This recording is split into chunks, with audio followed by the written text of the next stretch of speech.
శిష్యులుగా చేయడి, తండ్రి యొక్కయు కుమారుని యొక్క పరిశుద్ధాత్మ నామములోనికి వారికి బాప్తిసం ఇచ్చుచు, నేను మీకు ఏ ఏ సంగతులను ఆజ్ఞాపించి తినో వాటన్నిటిని గైకొనవలెనని వారికి బోధించుడి. ఇదిగో నేను యుగ సమాప్తి వరకు సదాకాలము మీతో కూడా ఉన్నానని వారితో చెప్పాను. చిన్న ప్రార్థన చేసుకుందాం. ప్రేమ కలిగిన మా తండ్రి, కృపా కనికరం గల మా దేవ, మీకు వందనాలు. నువ్వు నమ్మదగిన దేవుడు ప్రభా. శిష్యులనుగా చేయమని మీరు మాకు ఆజ్ఞాపిస్తున్నారు. కాబట్టి ఆ శిష్యత్వంలోకి మేము వస్తే నిజంగా మేము ఎప్పుడు శిష్యులమని పిలువబడతామో, శిష్యులమే కనుక అయితే మా జీవితం ఎలా ఉంటుందో మేము తెలుసుకోవటానికి పరిశుద్ధాత్మ దేవుడా మాకు సహాయం చేయండి, నాకు సహాయం చేయి.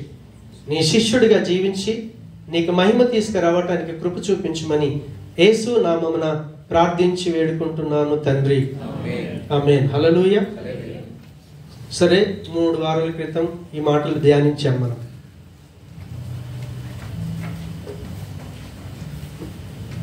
యేసు ప్రభు చెప్పిన మాట ఏంటంటే, మీరు వెళ్ళాలి, నేను ఈ ప్రపంచంలో ఉన్నటువంటి మనుషులకి ఏ బోధ చేశానో వాటిని గైకొనమని చెప్పండి.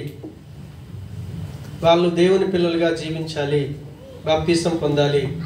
బాప్తిసం పొందిన ప్రతి వ్యక్తి ఏ విధంగా తయారు కావాలంటే శిష్యుడు కావాలి. దేవునికి స్తోత్రం. హల్లెలూయా. ఒక వ్యక్తికి గురువు ఉంటే శిష్యత్వం అర్థమవుతుంది, అవునా కాదు? గురువు అనేవాడు కంపల్సరిగా ఉండాలి. అయితే ఏ వ్యక్తి అయితే శిష్యుడిగా పిలువబడాలనుకుంటున్నాడో ఆ వ్యక్తికి గురువు కంపల్సరిగా ఉండాలి. హల్లెలూయా. గురువు ఏం చేస్తాడంటే మనకు మార్గాన్ని చూపిస్తాడు. కాబట్టి ఆ మార్గంలో మనం నడిచినప్పుడు ఆయన మనకు గురువుగా ఉంటాడు, మనం ఆయనకి శిష్యులుగా ఉంటాం. ప్రభు ఏమంటాడంటే, మీకు ఈ లోకంలో గురువులు అనేవారు ఒక్కడే ఉండాలి. హల్లెలూయా. చాలా మంది గురువులు అప్పుడప్పుడు నన్ను అంటూ ఉంటాడు, గురువు గారు చెప్పండి అని. నేను గురువుని కాదయ్యా, ఎందుకంటే నాకు గురువు ఉన్నాడు, అదే గురువు నీకు కూడా గురువే. సరే, ఇక్కడ ఉన్న వాళ్ళల్లో ఎంతమంది మీ ఎండింగ్ లైఫ్ బాగుండాలనుకుంటున్నారు? అవునా కాదు? అయితే మనుషులందరికీ ఒకే ఒక గోల్ ఉంటుంది, నేను మంచిగా బ్రతకాలి. అవునా కాదు? నీతిగా న్యాయంగా మంచిగా బ్రతికి చివరికి 100% నేను స్వర్గమే వెళ్ళాలి, పరలోకమే వెళ్ళాలి. హిందువులు అయితే స్వర్గం అనుకుంటారు, ముస్లిమ్స్ అయితే జన్నత్ అనుకుంటారు, క్రిస్టియన్స్ అయితే పరలోకం అనుకుంటారు. వాళ్ళు ఏ భాషలో అనుకున్నా ఉద్దేశం ఒకటే. ఉద్దేశం మాత్రం నరకానికి వెళ్ళొద్దు, స్వర్గానికే వెళ్ళాలి.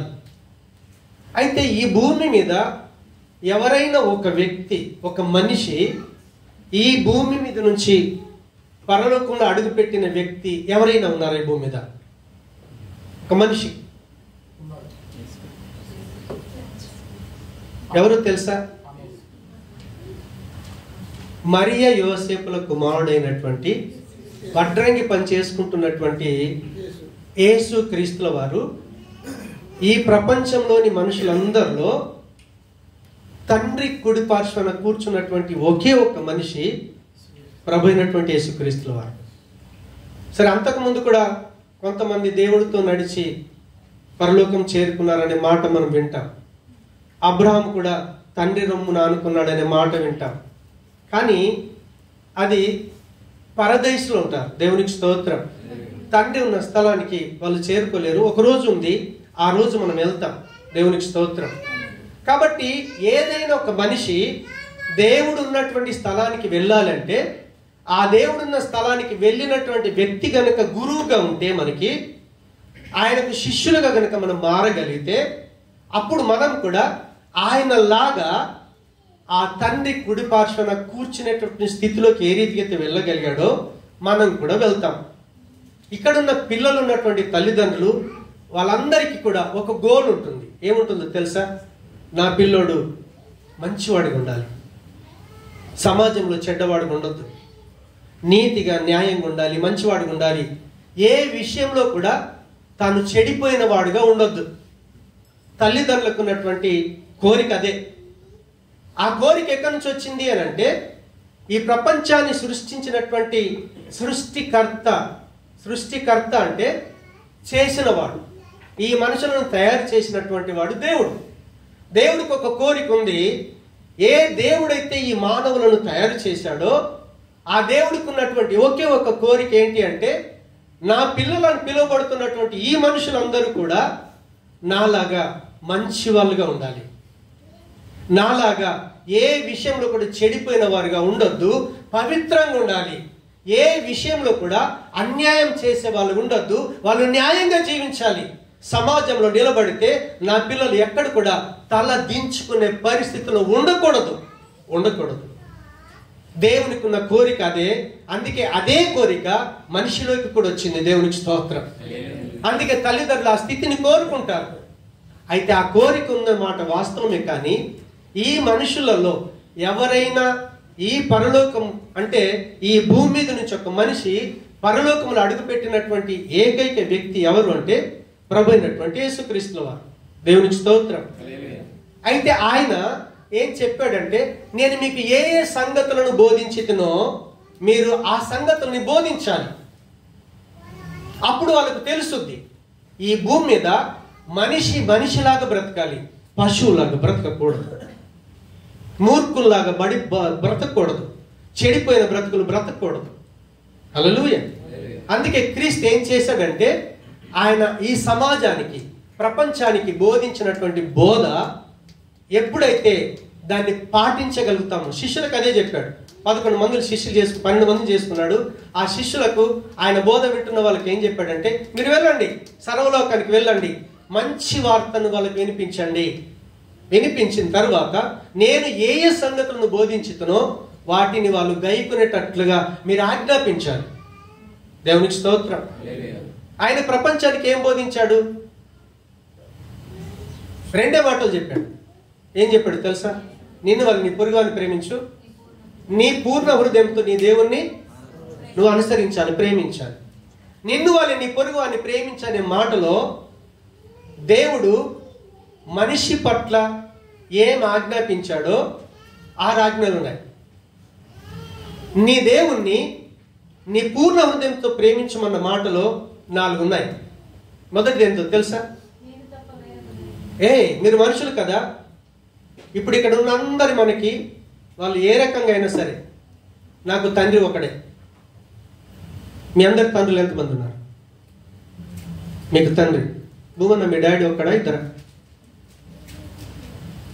ఒకడే. ఇక్కడ ఉన్న మనందరికి ఎవరు? ఒక్కడే తండ్రి. కాబట్టి దేవుడు ఏం కోరుకున్నాడంటే, మీరందరూ నా చేత సృష్టించబడ్డారు కాబట్టి మీకు దేవుడు అనేవాడు ఒక్కడే ఉండాలి. నేను దేవుణ్ణి, ఎందుకంటే మిమ్మల్ని సృష్టించాను.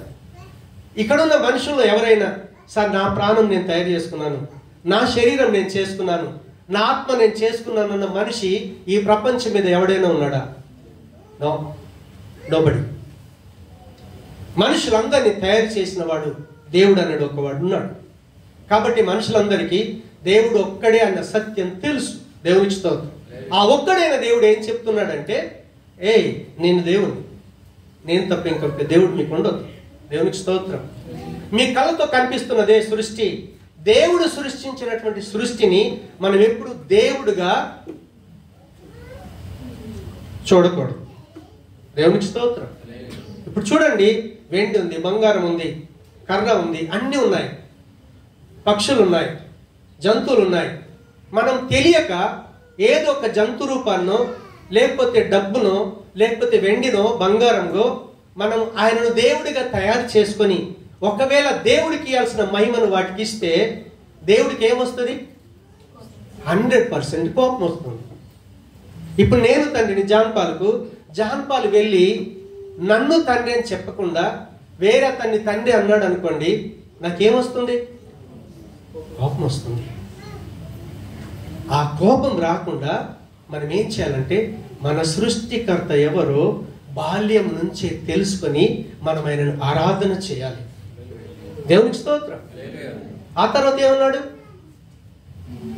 మీరు బైబిల్ బాగా చదువుతారు కానీ చెప్పరు. నిర్గమకాండం, ద్వితీయోపదేశకాండం రెండిట్లలో కూడా ఇచ్చాడు. అవునా? నేను తప్ప వేరొక దేవుడు లేడు, మీరు దేన్ని కూడా విగ్రహం చేసుకుని మొక్కకూడదు. మూడోదేమన్నాడు? మన దేవుణ్ణి ఎప్పుడైనా వ్యర్థంగా ఉచ్చరించదు. కోపం వచ్చినప్పుడు ఏం చేస్తాం? దేవుడి ఇంట్లో నాకు అన్యాయం చేశాడు అనేస్తాం. అవునా? అనవసరమైన వాటికి దేవుణ్ణి వాడుకోకూడదు.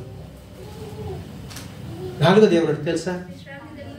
ఏమన్నా కానీ మీరు మిమ్మల్ని సృష్టించిన దేవుడు ఉన్నాడు కదా, మీరు ఆ రోజులు పని చేసుకోండి, ఒకరోజు మాత్రం నీ దేవుడికి ప్రత్యేకమైన సమయాన్ని ఇవ్వాలి.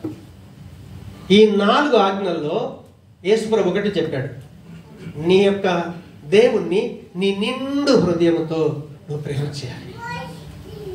హల్లెలూయా. ఆ తర్వాత ఏమన్నాడు? మీ యొక్క తల్లిదండ్రిని సన్మానించాలి. దేవుడు ఏం చెప్పాడు? తల్లిదండ్రిని సన్మానించాలి. మీకు జన్మనిచ్చిన తల్లిదండ్రులు వాళ్ళు జన్మ ఇవ్వకపోతే నీకు జీవితం లేదు.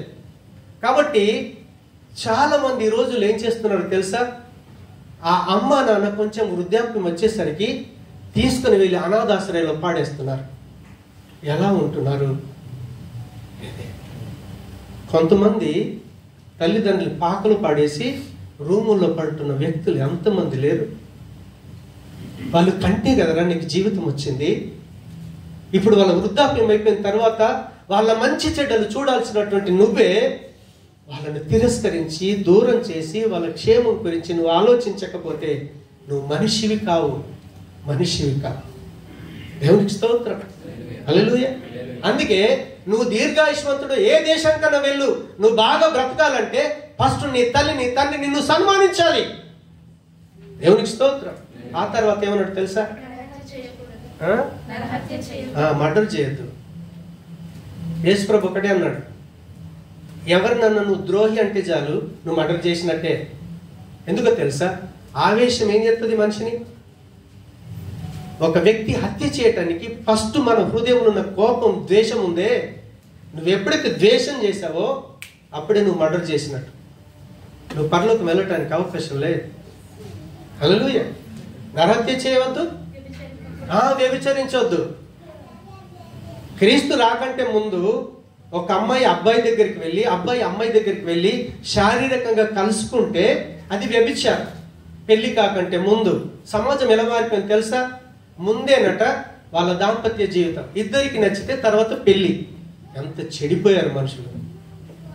వివాహానికి ముందు స్త్రీ పురుషుని గాని, పురుషుడు స్త్రీ గాని ముట్టడానికి లేదు. వివాహం అన్ని విషయాలు ఘనమైంది. అది పవిత్రంగా ఉండాలి. ఆ రీతి నువ్వు జీవించలేదా? అందుకే ప్రభు అన్నాడు, ఒక స్త్రీని, ఒక పురుషుణ్ణి స్త్రీ కావచ్చు, స్త్రీ పురుషుణ్ణి కావచ్చు, మోహపు చూపుతో ఎప్పుడైతే చూసావో ఒరే నువ్వు వ్యభిచారివి. నువ్వు మోహపు చూపుతో చూసావు కాబట్టి నీ కాళ్ళు నీ బాడీ సహకరించి ఆ అమ్మాయి దగ్గరికి అబ్బాయి దగ్గరికి వెళ్ళటానికి వెళ్ళి అప్పుడు ఆమెతో నువ్వు వ్యభిచారం చేశావు. అయితే నువ్వెప్పుడైతే మోహపు చూపు చూసావో ఆల్రెడీ నువ్వు వ్యభిచారివి. పరలోకం వెళ్ళటానికి నీకు అవకాశం లేదు. తర్వాత ఏమన్నా తెలుసా? నువ్వు ఏ విషయంలో దొంగతనం చేయొద్దు. తర్వాత ఏమన్నాడు? పక్కల మీద ఇద్దరు కలిసి మాట్లాడుతున్నారు. నేను సునీతమ్మ మాట్లాడుకున్నా, ఆమె వేరే అమ్మాయి, నేనే వేరే అబ్బాయిని. భూమన్న చూశాడు, వెళ్ళి ప్రకాష్ చెప్పాడు. ప్రకాష్ ఆ వార్త మాట్లాడుకున్నారన్న విషయం వాళ్ళిద్దరు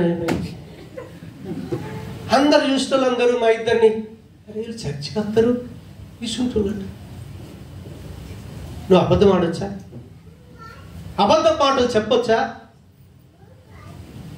చెప్పటానికి లేదు. పొరుగు మీద అబద్ధం చెప్పొద్దు.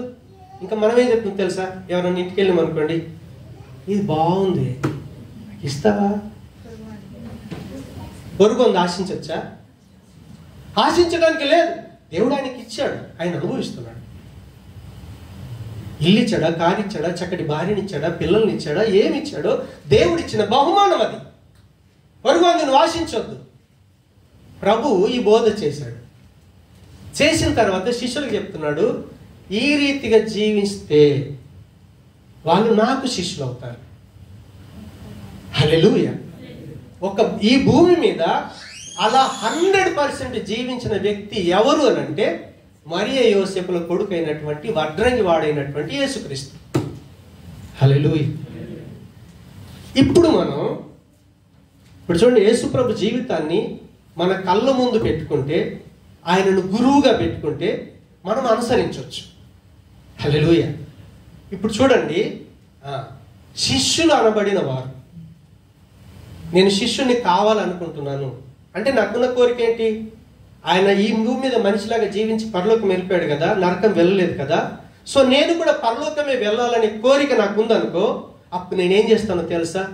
ఎవరిని గురువుగా ఉంచుకోను, ఒక్క క్రీస్తును మాత్రమే గురువుగా ఉంచుకుంటాను. ఎందుకో తెలుసా? ఆయన నాలాంటి మనిషే. ఆయన్ని కొట్టినప్పుడు ఆయన ఒకడు బాధపడ్డాడు, ఆకలేసినప్పుడు ఆకలి అవుతుందన్నాడు, ఎదుట లాజరు చచ్చిపోతే ఎంత ఏడ్చాడో చూడండి. ఆయన 100% మానవుడు. ఒక మానవుడిగా ఉండి పాపమే చేయకుండా జీవించినటువంటి వాడు ప్రభు అయినటువంటి యేసుక్రీస్తుల వారు. అందుకే ఆయన సవాల్ చేశాడు, నాలో పాపం నిరూపిస్తారా, నాలో పాపం ఉందని ఎవడైనా స్థాపించగలడా? సవాల్ చేసినటువంటి వ్యక్తి. మీరు ఏ దేవుళ్ళ చరిత్ర తీసుకోండి, ఏ దేవతల చరిత్ర తీసుకోండి, ఏదో ఒక విషయంలో 100% లోపం కనిపిస్తుంది మనకి. కానీ ఒక్క యేసు క్రీస్తులో ఎలాంటి లోపం లేకుండా ఆయన జీవించగలిగాడు. ఇప్పుడు నేను శిష్యుని కావాలి అనుకుంటే, నేను ప్రభు దగ్గరికి వచ్చాను, బాప్తిసం పొందాను, దేవుని బిడ్డగా జీవిస్తున్నాను. అయితే నేను క్రీస్తును గురి చేసుకొని ఆయనను గురువుగా గనుక ఉంచుకుంటే, అప్పుడు నా యొక్క దృక్పథం ఈ ప్రపంచంలో ఉన్న ప్రతి వస్తువు మీద డిఫరెంట్ ఉంటుంది. మనుషుల పట్ల కావచ్చు, బంధువుల పట్ల కావచ్చు, ఆస్తి పట్ల కావచ్చు, దేని పట్లైనా సరే మన దృక్పథం చేంజ్ అవుద్ది, డిఫరెంట్ అవుద్ది. దేవునికి స్తోత్రం. ఎందుకంటే నాకు గురువు ఆయననే. ఆయన ఎలా చేశాడో, ఆయన ఎలా జీవించాడో అలా జీవించగలిగితే నేను ఆయనకు శిష్యుని అవుతాను. కాబట్టి నా గురువు వెళ్ళాడు, నేను కూడా 100% వెళ్తాను. లేదంటే వెళ్ళేటటువంటి అవకాశం లేదు. దేవుని బిడ్డగా మనకి ప్రపంచంలో సపోజ్ అమ్మ నాన్న ఉన్నారు, మనకు డబ్బు ఉంది, అన్నీ ఉన్నాయి. నువ్వు శిష్యుడిగా ఎదగాలి అని అంటే అమ్మ నాన్నను ప్రేమించు. ఆయన చెప్పాడు, మీ తల్లిని తండ్రిని సన్మానించమని. కానీ దేవుని కంటే ఎక్కువగా భార్య పిల్లలను ప్రేమించు, దేవుని కంటే ఎక్కువగా. ఒక సందర్భం వచ్చింది, ఆ సందర్భంలో యేసు ప్రభుల వారు ఒక ఇంట్లో బోధ చేస్తా ఉన్నాడు, జనాలు ఫుల్గా ఉన్నారు. ఆ సందర్భంలో యేసు ప్రభును వెంబడిస్తున్నటువంటి ప్రజలు, శిష్యులు ఆయన ఏం చేశారంటే యేసు ప్రభు దగ్గర లోపలికి వెళ్ళి, యేసయ్య మీ అమ్మ నాన్న, మీ అక్క తమ్ముళ్ళు, మీ అక్క చెల్లెలు వచ్చేసారు, లోపలికి తీసుకురావన్నా అని అడిగాడు. అడిగితే యేసు ప్రభు చెప్పిన మాట ఏంటో తెలుసా? ఒకసారి మత్తయి సువార్త 12:50 చూడండి.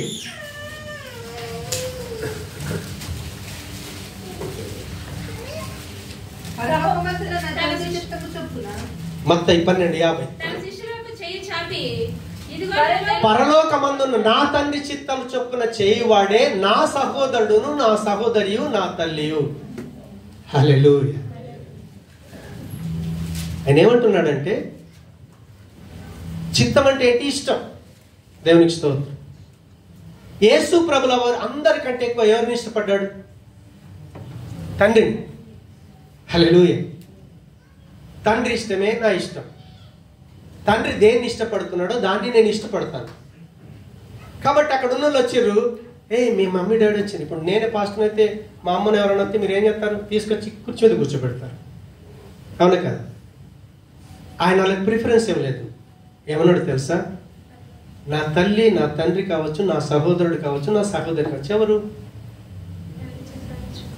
తండ్రి చిత్తం. పరలోకంలో ఉన్నటువంటి తండ్రి ఉన్నాడే, మనందరికీ ప్రాణాన్ని, ఆత్మని, శరీరాన్ని ఇచ్చిన దేవుడు ఉన్నాడే, ఆ దేవుడి యొక్క ఇష్టం వాళ్ళు కూడా ఇష్టపడితే అప్పుడు వాళ్ళు నాకు సహోదరి, నాకు సహోదరు. ఇప్పుడు ఇక్కడ ఉన్నాం కదా మనం, ఈ భూమి మీద అన్నదమ్ములు అందరం కలిసి ఉంటున్నాం. ఒకవేళ తండ్రిని ఇష్టపడకపోతే పరలోకంలో కలుసుకునే అవకాశం ఉందా? 100% లేదు, 100% లేదు. కాబట్టి శోధన అనేది ఏ రకంగా రావచ్చు. మీరు గలతీ పత్రిక 6వ అధ్యాయం 10 నుంచి తర్వాత 18 వచ్చిన తర్వాత చదువుకోనండి. సాతానుడు నిన్ను ఏ విషయంలోనైనా మోసగించవచ్చు. ఎలా మోసగిస్తాడు? నేను ఇందాక నేను ఆ బ్రదర్తో మాట్లాడుతున్నప్పుడు తను చెప్పాడు ఏంటంటే, అయ్యగారు మీరు స్వామి అనే పాస్టర్ మీకు తెలుసా అని అడిగాడు. అంటే తెలియదు నాన్న. ఆయన సాక్ష్యం ఏంటంటే ఆయన పెళ్లి చేసుకున్నాడు, సెంట్రల్ గవర్నమెంట్ జాబ్ ఉంది, భార్యకు చక్కటి ఆస్తి ఉంది, అన్నీ ఉన్నాయి. కానీ ఆమెకు ప్రభు తెలియదు, తినకేమో ప్రభు తెలుసు.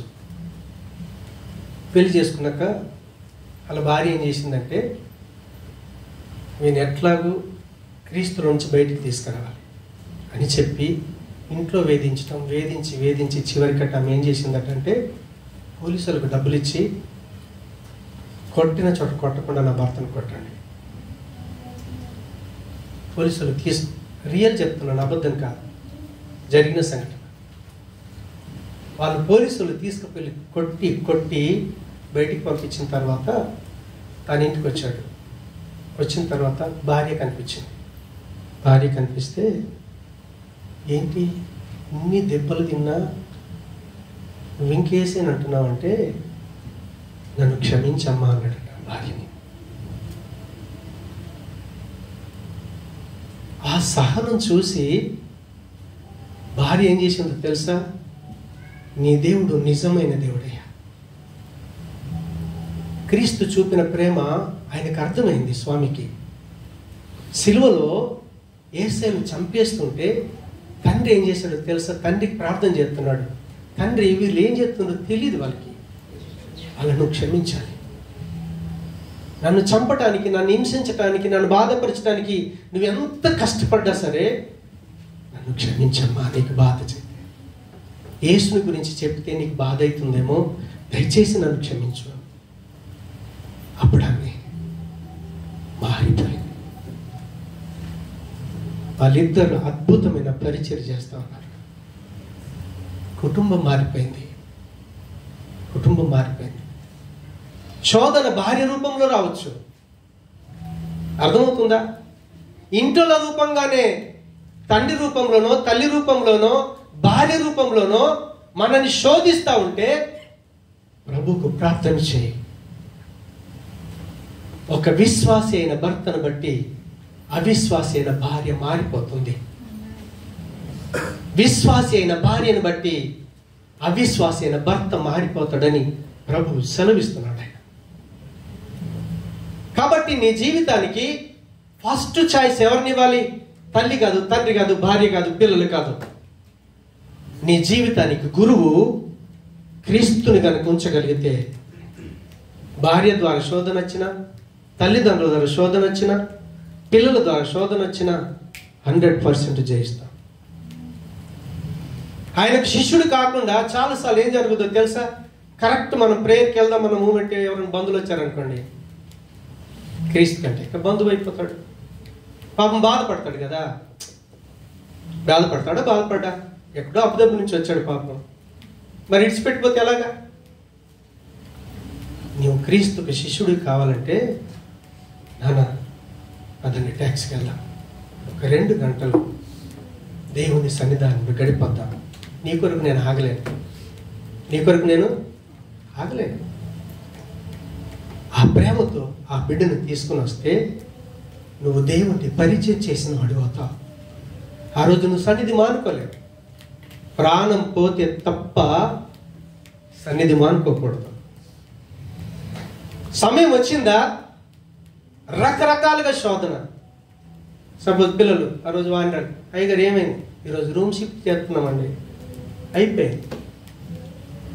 సైతాన్ని ఏ రకంగా తీసుకొస్తాడో వాడికి బాగా తెలుసు, మనల్ని ఎక్కడ ఏ రీజన్తో ఆపాలని. మనం ఏ రీజన్ వచ్చినా ఆగటానికి లేదు. ప్రభ ప్రాణం పోతే నీ సముఖంలో ప్రోని నేను అక్కడ ఉండాలి. ఏ రోజన్నా యేసు క్రీస్తుల వారు తండ్రికి ప్రార్థన చేయకుండా ఉన్నాడా? ఉండలేడా? ఒక సందర్భం వచ్చింది, జాతరలాగా ప్రజల్లోకి తీసుకొని వచ్చారు, మళ్ళీ ఇంటికి వెళ్ళిపోతున్నారు. చూస్తే యేసు ప్రభు లేడు. వాళ్ళ అమ్మ నాన్న కంగారు పడి వెతుకుతా ఉన్నారు. తిరిగి తిరిగి తిరిగి దేవాలయంలోకి వెళ్తే యేసుక్రీస్తు చక్క కూర్చున్నాడు, వాళ్ళకి బోధ చేస్తున్నాడు. ఏ తల్లిదండ్రులం మేము బాధపడతామని చింత లేదా అని వాళ్ళ అమ్మ నాన్న అంటున్నారు. ఏ నా తండ్రి పని మీద ఉన్నానని మీకు తెలీదా? హల్లెలూయా. కాబట్టి దేవుని పిల్లలుగా, క్రైస్తవులుగా మన దృక్పథం మారాలి. నువ్వు అమ్మ నాన్న ప్రేమించు, భార్యను ప్రేమించు, పిల్లల్ని ప్రేమించు, కానీ ఫస్ట్ ప్రేమ దేవుడికి ఇవ్వాలి. ఈ రీతిగా ఎన్నో విషయాలు శోధిస్తాడు. అన్నిటికంటే ఎక్కువ డబ్బు విషయంలో శోధిస్తాడు.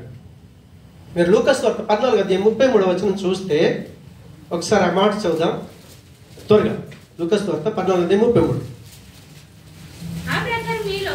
ఆ ప్రకారం మీలో నా శిష్యుడు కానేరడు.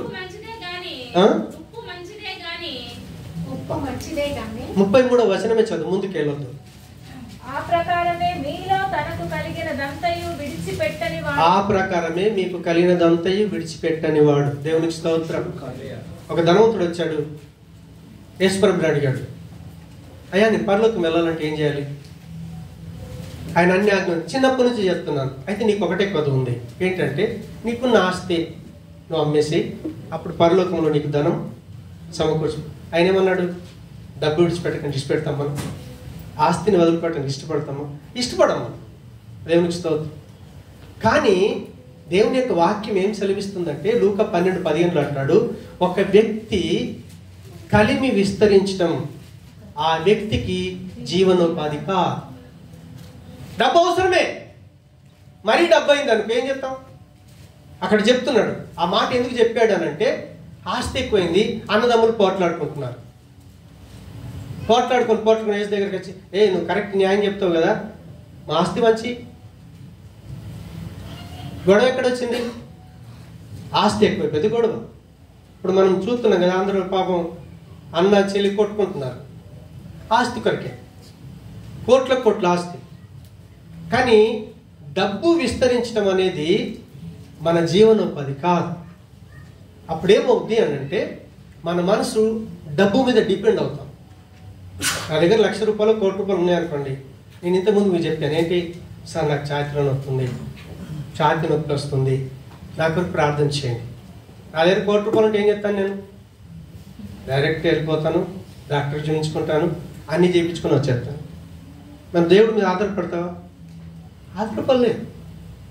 అప్పుడు ఏమవుద్ది అని అంటే డబ్బే మనకు దేవుడు అవుతాడు.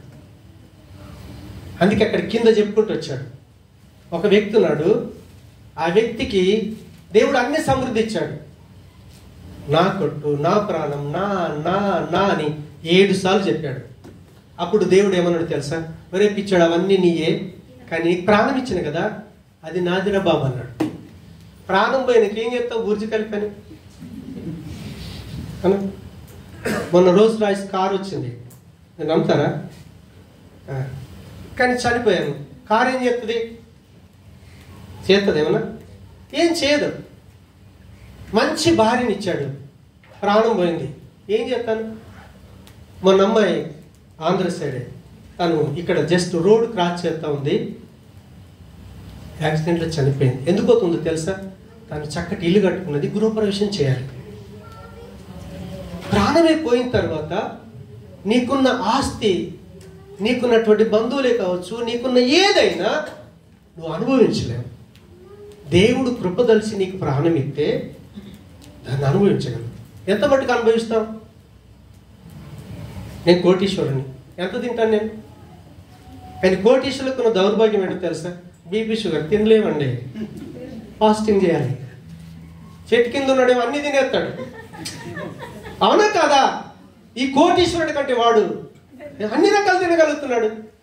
వాడికి ఉన్న అదృష్టం నీకు లేదు. కోట్లు ఉన్నాయి, బంగ్లాలు అన్నీ ఉన్నాయి. అర్థమవుతుందా? కాబట్టి దేవుని పిల్లలుగా మనం గమనించాలి. ఆస్తి పట్ల మన దృక్పథం డిఫరెంట్గా ఉండాలి. నువ్వు ధనవంతుడివి అయితే దేవుని కొరికి ధనవంతుడివిగా దేవుని పనికి ఇవ్వగలుగుతున్నావా? దేని సముఖంలో దేని కొరకు నీ డబ్బును వినియోగించగలుగుతున్నావు? నీ పిల్లలు ఉన్నారు, దేవుని పని కొరకు వాళ్ళని వినియోగించగలుగుతున్నావా? పిల్లల పట్ల నీ దృక్పథం ఏంటి? ఆస్తి పట్ల నీ దృక్పథం ఏంటి? తల్లిదండ్రుల పట్ల నీ దృక్పథం ఏంటి? అమ్మ చెప్తే చాలు, ఇంక నేను వెళ్ళనండి. దేవుడు తర్వాత ఫస్ట్ అమ్మ నాన్న. దేవుడు అలా చెప్పలేదు. ఆ అమ్మ నాన్నను కూడా సృష్టించింది ఎవరు? దేవుడు కదా. ఫస్ట్ స్థానం ఎవరికి ఇవ్వాలి? దేవుడికి ఇవ్వాలి. కాబట్టి ఒక వ్యక్తి శిష్యుడిగా కావాలనుకున్నప్పుడు క్రీస్తును గనక గురువుగా ఉంచుకుంటే ఆయన ఏ రీతిగా అమ్మ నన్ను పక్కన పెట్టాడు ఆయన లేదు, వాళ్ళ దగ్గరనే వెళ్ళాడు. ఆ 32వ సంవత్సరం దగ్గర దాకా కూడా అమ్మా నాన్నల సమక్షంలో పెరిగాడు ఆయన. అర్థమవుతుందా? 30 సంవత్సరాలు 3.5 సంవత్సరాలు ఆయన పరిచయం చేసింది. అమ్మా నాన్న గౌరవం ఇచ్చాడు, కానీ దేవుని కంటే ఎక్కువ. క్రీస్తు ఏ విషయాల్లో కూడా ఈ లోకములు ఉన్నటువంటి వస్తువుల పట్లనే కావచ్చు, బంధువుల పట్లనే కావచ్చు, అమ్మా నాన్న పట్ల కావచ్చు, ఈ వస్తువులన్నిటి పట్ల ఆయనకు ఒక డిఫరెంట్ దృక్పథం ఉంది. ఆయన పరలోకాన్ని గురి పెట్టుకున్నాడు. కాబట్టి మన దృక్పథం కూడా ఈ లోక వస్తువుల పట్ల, తల్లిదండ్రుల పట్ల, పిల్లల పట్ల వాళ్ళని మనం దేవుడిగా చేసుకోకూడదు. దేవుడు దేవుడే, పిల్లలు పిల్లలే, తల్లిదండ్రులు తల్లిదండ్రులే, ఆస్తి ఆస్తే, బంధుత్వం బంధుత్వమే, ఉద్యోగం ఉద్యోగమే. ఢిల్లీకి రాజైనా తల్లికి కొడుకేనట, అవునా కాదు? ఆ తల్లి కంటేనే కదరా నువ్వు రాజు అయ్యిందే, దేవుడిని నేను సృష్టిస్తేనే కదరా. అవునా? అర్థమవుతుందా మనకి? మనం ఎంత పెద్దవాళ్ళమైనా ఫస్ట్ ప్రిఫరెన్స్ దేవునికి ఇవ్వగలిగితే క్రీస్తులాగా రేపు 100% పరలోకంలో అడుగు పెట్టగలుగుతాం. అలాంటి జీవితాన్ని నాకు మనందరికి దేవుడు దయచేయను గాక. చిన్న ప్రార్థన చేసుకుందాం. ప్రేమ కలిగిన మా తండ్రి, కృప కలిగిన మా దేవ, మీకు వందనాలు. మీ కృపకు అప్పగించుకుంటున్నాం స్వామి. మీరు సహాయం చేయండి. ఇక్కడున్న మాలో ఏ ఒక్కరము కూడా నరకానికి వెళ్ళొద్దయ్యా. మేమందరం కూడా ఆ స్వర్గానికి, జన్నత్కి, పరలోకం వెళ్ళాలి.